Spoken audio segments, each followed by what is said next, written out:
Mercy had always known something wasn't right about Tiga, the handsome mechanic who lived across the street.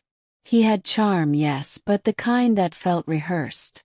One evening, he spotted him sneaking into the barracks compound through the back gate.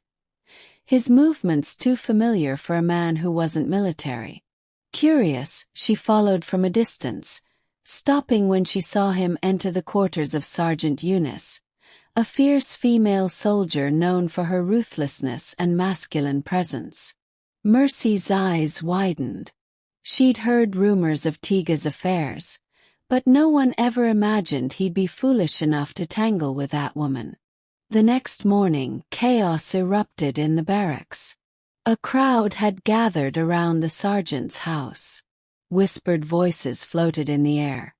"Dem say e no fit pull out again. Na juju be this." Mercy pushed through the crowd and saw Tiga lying naked on the floor, screaming in agony. His body locked tightly against Sergeant Eunice's, both of them drenched in sweat and shame. The soldier, teeth clenched, was threatening to kill him with her bare hands the moment she was free. No one could believe it. Tiga's manhood was physically stuck inside the soldier. And this was just the beginning. The scene was surreal. Tiga and Sergeant Eunice still glued together, both sobbing from pain and humiliation. The military doctor was called in, but even he stepped back after a few failed attempts to separate them. "This is spiritual," he muttered. The soldier's eyes blazed. "I warned him not to cheat me. I warned him," she screamed. Mercy stood at a distance, torn between fear and morbid curiosity. As the crowd was dispersed, whispers began circulating. Eunice, it seemed, wasn't just a soldier. She was known in certain circles for using juju to trap men who disrespected her. And Tiga had crossed the line. Mercy watched as they were both wheeled into the back of a military ambulance, still locked together, to be transported to a military hospital. That night she couldn't sleep. Something about the situation unsettled her deeply. Why would a man like Tiga, who had women falling at his feet, stoop so low as to play games with a dangerous woman like Eunice? Unless he wasn't acting alone. Mercy began to dig into Tiga's past and was shocked to discover that he had a history of seducing women in power. Nurses, policewomen, even a female pastor. But this time he had chosen the wrong woman. And Mercy's gut told her there was more, much more, to the story. Mercy paid a visit to her cousin, Chioma, a nurse at the same military hospital where Tiga and Eunice were being held. After a cup of tea and awkward small talk, Chioma's tongue loosened. "Mercy, I shouldn't be telling you this, but they're still stuck," she whispered. "And Eunice? She isn't panicking. She said something creepy. Let him rot inside me if he dares betray me." Mercy's eyes widened. Chioma revealed that a suspicious herbalist had come earlier, but was denied access. "That woman used something dark," Chioma said. "This isn't ordinary." Determined to get answers, Mercy visited the herbalist's shop under the guise of seeking love protection. The man, gray-bearded and jittery, recognized Tiga's name before she even mentioned it. "The fool broke the rules," he mumbled. "The charm wasn't meant for playboys." Mercy leaned in. "So it's true." The herbalist nodded slowly. "He begged me to make her obsessed. I warned him, it binds their spirits. If one cheats, they both suffer.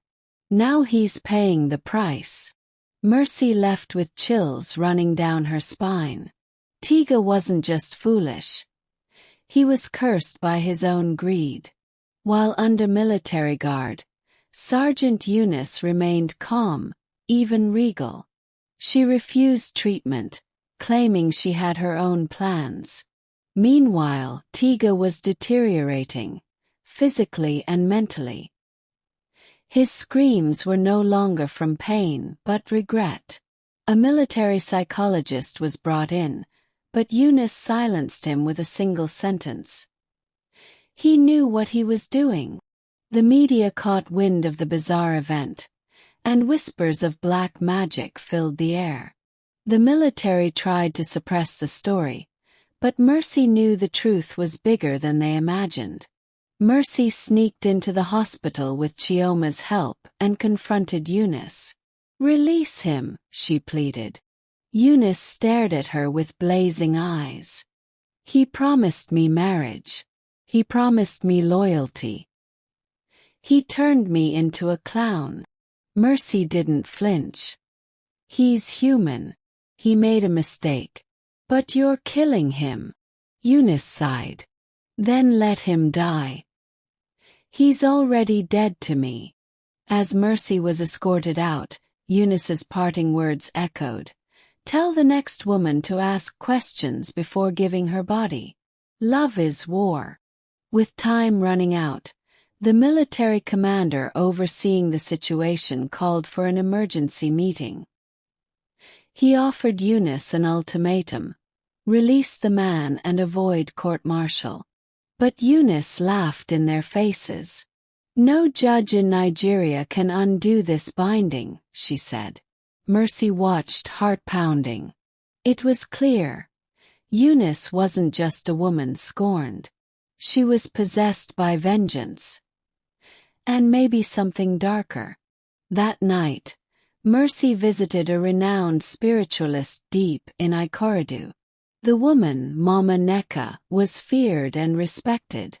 After Mercy explained everything, Mama Neka simply nodded. "This isn't about the charm. This is about balance." He took something sacred and defiled it. Mama Neka performed a ritual and warned Mercy, "If you intervene again without protection, you too will carry his punishment." Mercy left shaken but determined. Tiga had to be saved, but at what cost? Back at the hospital, strange things began to happen. Lights flickered, nurses fainted, and one soldier reportedly went mad after entering Eunice's room. Rumors spread that she was no longer human. A priest was called in for deliverance, but he never made it past the doorway. Eunice's eyes glowed red as she whispered in tongues. Tiga, barely alive, wept like a child. "I'm sorry," he kept muttering. "I didn't mean to use her." Mercy watched from behind a one-way mirror. Chioma, terrified, asked her to stop coming. "You'll get dragged into this mess." But Mercy couldn't. Something inside her, a voice, a pull, told her there was more. Her dreams became haunted. She saw Eunice in chains, fire everywhere, and Tiga screaming her name. One night, she woke up with claw marks on her arms. This was no longer about justice. It was spiritual warfare. In a desperate move, Mercy tracked down Tiga's ex-girlfriend Linda, who had left town mysteriously 2 years prior. She found her in a small village in Edo State. Linda was hesitant at first but broke down eventually. "He used the same charm on me. It nearly killed me," she said, showing scars on her thighs. "But I escape. He makes you fall for him. Then he leaves when you're nothing but a shell." Linda agreed to help, but only under one condition. Mercy had to promise not to fall for Tiga herself. Back in Lagos, Mercy brought Linda to the hospital. The moment Eunice saw her, the lights exploded. Linda stood her ground and spoke in tongues, commanding Eunice to release Tiga. The spiritual energy in the room became unbearable. Tiga convulsed, screaming. Then, silence. The bond broke. Doctors rushed in as Tiga and Eunice separated. But just as they did, Eunice collapsed, blood pouring from her nose. Sergeant Eunice was declared dead on arrival. The official report read cardiac arrest, but everyone who had witnessed the incident knew better. The military tried to cover it up, but Mercy leaked the footage anonymously. The internet exploded. The story became a national sensation. Man's manhood gets stuck in soldier. A tale of charms and revenge. Tiga was transferred to a private ward under heavy sedation. Mercy visited him daily. Her emotions tangled.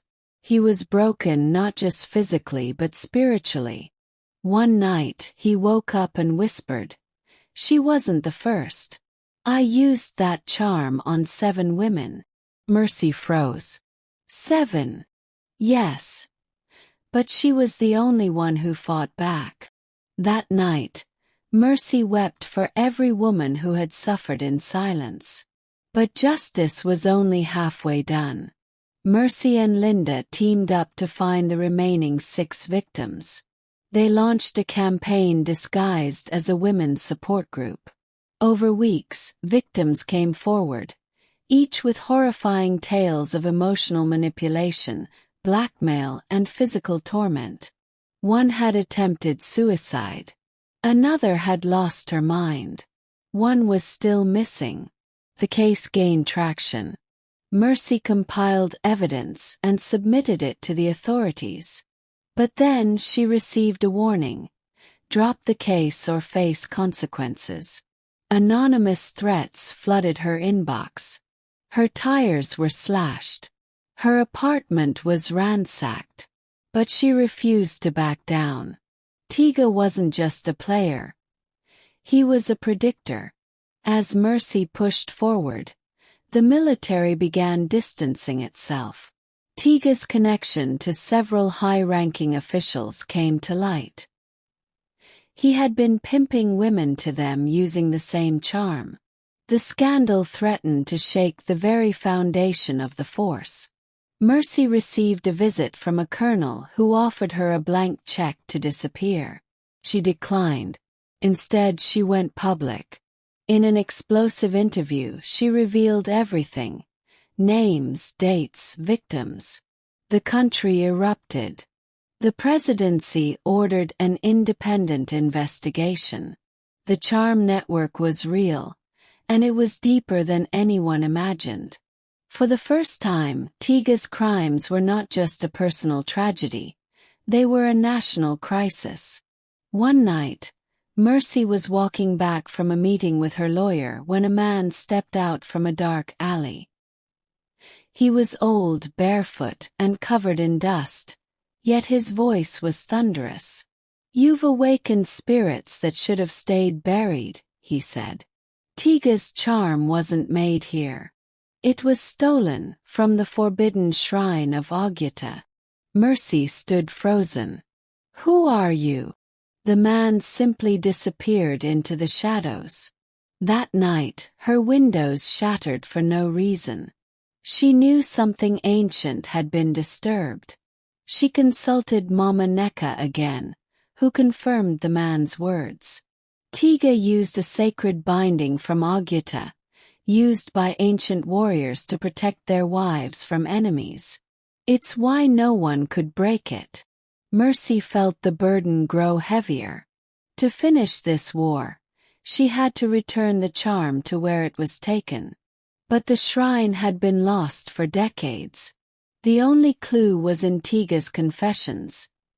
He had visited Agyata once, years ago, on business.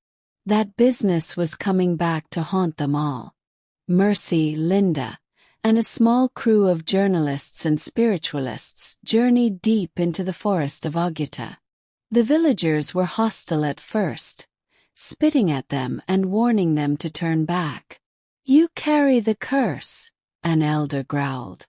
But Mercy pleaded, showed them scars, and begged for help. One elder, after long silence, agreed to lead them to the shrine. "You must return what was taken, or more will die." At the shrine, they performed a ritual, burning the last remnants of the charm. The ground shook, a deafening scream echoed through the forest, and all the birds fled. Linda fainted. One of the journalists bled from his eyes. Mercy felt the darkness leave her. But the elder warned, "The spirits are watching. One more violation, and no ritual can save you." The journey home was silent. Something had changed.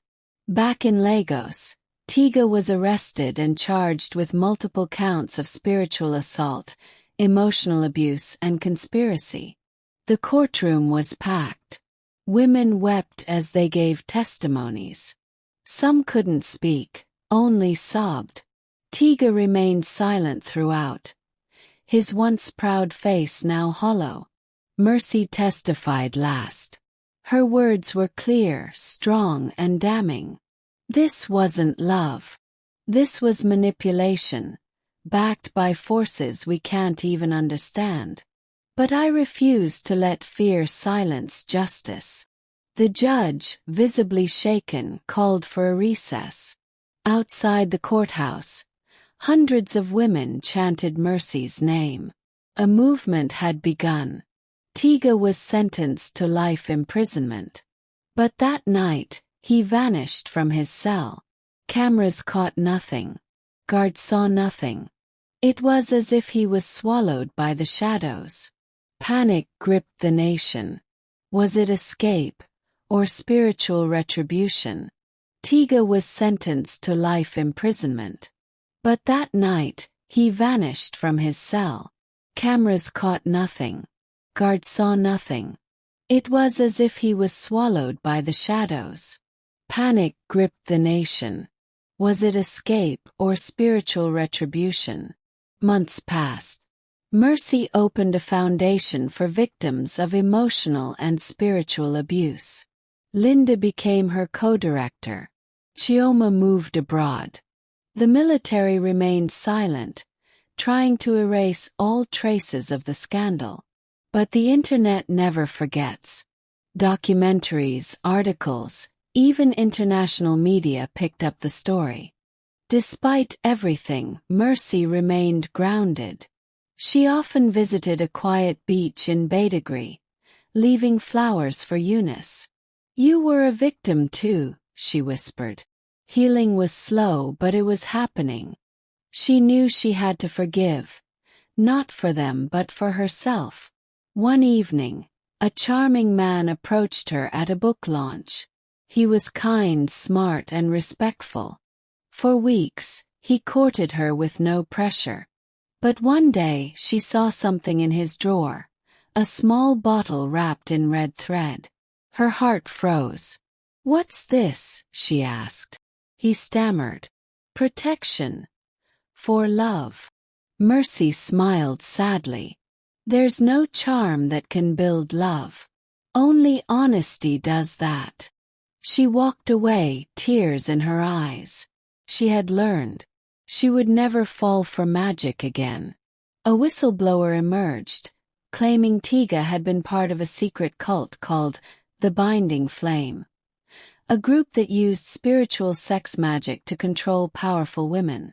The cult reportedly spanned politicians, military officers, and even celebrities. Mercy knew the battle wasn't over. She began investigating the cult, working with journalists and ex-members. What she found shook her.